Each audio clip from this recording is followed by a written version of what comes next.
আসসালামু আলাইকুম। আমাদের এবারের পর্ব হচ্ছে এক্সেল।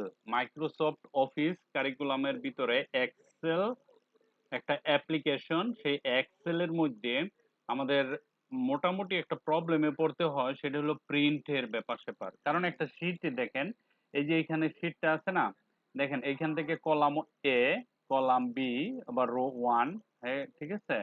এই দেখেন বিশাল বড় একটা শীট। দেখেন এইদিকে আসছে এই যে অনেক কিছু। এখানে একটা বড় শীট আছে। মনে করুন অনেকগুলি শীট। এখানে কত আছে দেখাইতেছে আপনারে, প্রায় 703টা, 703টা না 702টা রো আছে।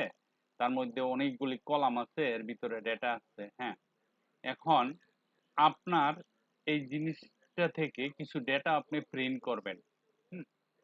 আপনি প্রিন্ট করবেন। ধরেন আমি যদি নর্মালি ভাবে এখানে ফাইলে যাই, প্রিন্টে যাই, দেখেন আমার এই যে এই প্রিন্টটা চলে আসছে একটু, ঠিক আছে? কিন্তু আমি তো এটা চাচ্ছি না, আমি অন্য একটা চাচ্ছি। কিরকম? ধরেন আমি চাচ্ছি এই যে এই অংশটুকু না, ধরেন আমি অন্য একটা অংশ চাচ্ছি, এটা না, ঠিক আছে? এই অংশটুকু চাচ্ছি না, আমি চাইতেছি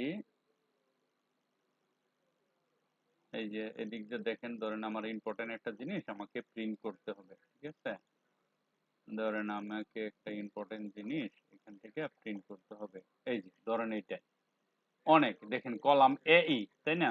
আর রো হইলো দেখেন ভিতরে, এই যে এটা কত 76 রো। আচ্ছা, দেখেন এদিকে আমরা অনেক দূর আসবো। এদিকে আসার পরে দেখেন এখানে ডেটা আছে, ধরেন এখানে বিশাল বড় ডেটা, তাই না? এই দেখেন কত ডেটা, ডেটার কোনো অভাব নাই, ঠিক আছে?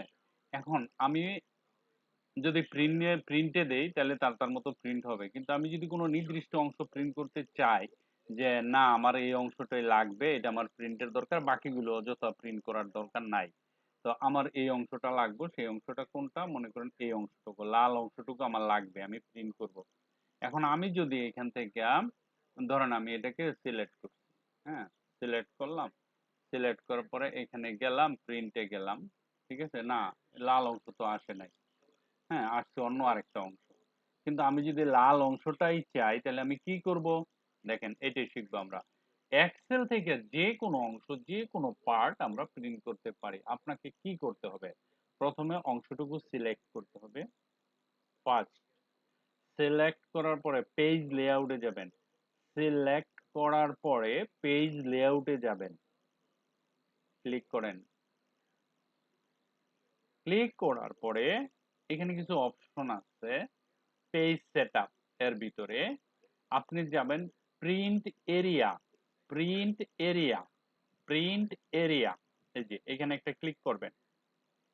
Set print area, clear print area, add to print area, ঠিক আছে? আমি এখন সেট করব আলাদা আরেকটা জিনিস প্রিন্ট করার জন্য। সেট, সেট প্রিন্ট এরিয়া, আমি যে সিলেক্ট করছি সেই অংশটা সেট প্রিন্ট এরিয়াতে ক্লিক করলাম।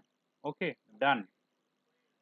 এখন আমি যদি ধরেন এখন যাই, হ্যাঁ, আমি তো সেট করে ফেলছি, কি করব না করব সম্পূর্ণ আমার সেট করা হয়ে গেছে। হ্যাঁ, এখন যদি আমি ফাইলে যাই, যাওয়ার পরে আমি যদি প্রিন্টে ক্লিক করি, দেখেন আমার লাল অংশটুকু চলে আসছে, ঠিক আছে? আশা করি জিনিসটা বুঝতে পারছেন, এটা অনেক ইম্পর্টেন্ট, আপনাদের কাজে লাগবে ব্যবহারিক জীবনে। হুম, যে এক্সেল শিট থেকে যে কোনো অংশকে কিভাবে আমি প্রিন্ট করব। একটা ইম্পর্টেন্ট টেবিল আছে, সেটা আপনাকে প্রিন্ট করতে হবে, মনে রাখতে হবে। পেজ লেআউটে না, পেজ লেআউটেও না, পরে যেতে হবে। আগে কি করতে হবে? আমাকে একটা পার্টিকুলার একটা অংশ সিলেক্ট করতে হবে। মানে কি, যেটা আমি প্রিন্ট করব সেই অংশটুকু সিলেক্ট করতে হবে। দেখেন এখানে আমি এক কলামের ভিতরে আসছি, হ্যাঁ, এক কলামে এই যে এইগুলি আছে, তো এইটাই যদি আমি প্রিন্ট করতে চাই, হ্যাঁ, তাহলে আমাকে পার্টিকুলার একটা অংশ সিলেক্ট করে নিতে হবে। ধরেন এইদিকে আসেন, এইদিকে আসেন, ধরেন আপনি এই অংশটা চাচ্ছেন প্রিন্ট করতে, এখান থেকে এতটুকু অংশ প্রিন্ট করতে চাচ্ছেন, এতটুকু ধরেন, এতটুকু অংশ। এখানে ক্লিক করার পরে পেজ সেটআপে গিয়ে আপনাকে প্রিন্ট এরিয়াতে সেট প্রিন্টকে এখানে একটা ক্লিক করতে হবে, ঠিক আছে? ক্লিক করার পরে দেখেন এই অংশটুকু আপনার প্রিন্টের জন্য প্রযোজ্য হয়ে যাবে, ঠিক আছে? এই হলো ব্যাপার, এইভাবে করে নিলে আপনার প্রিন্টটা হয়ে যাবে। ওকে, আপনি যে কোনো অংশ প্রিন্ট করতে পারবেন, যে কোনো জায়গা থেকে, এক্সেল শিটের যে কোনো জায়গা থেকে। ওকে, আপনি যদি মনে করেন না বলে আপনি এই যে 2 লাইন এতটুকু প্রিন্ট করবেন, বাকিটুকু করার দরকার নাই, এটুকু প্রিন্ট করবেন, হ্যাঁ করেন। আপনাকে কি করতে হবে, এরিয়া থেকে সেট প্রিন্টের ইয়াতে সেটকে একটা ক্লিক করতে হবে। ঠিক আছে, ক্লিক করার পরে এখানে আসেন, আসার পরে আপনি প্রিন্টে যান, দেখেন আপনার এই অংশটুকু চলে আসছে। তার মানে আপনি এক্সেল শিটে যে অংশটুকু সিলেক্ট করবেন সেই অংশটুকু আপনি প্রিন্ট করতে পারবেন। এটা যেন মাথায় থাকে, দ্বিতীয়বার এটা বলার প্রয়োজন হবে না, আশা করি আপনারা করতে পারবেন। যারা নতুন স্টুডেন্ট এক্সেল শিট ধরেনি এখনো, তারা ওইটা দেখে নেন, আপনারা সহজে বুঝতে পারবেন। ঠিক আছে, thank you very much for watching this video, by.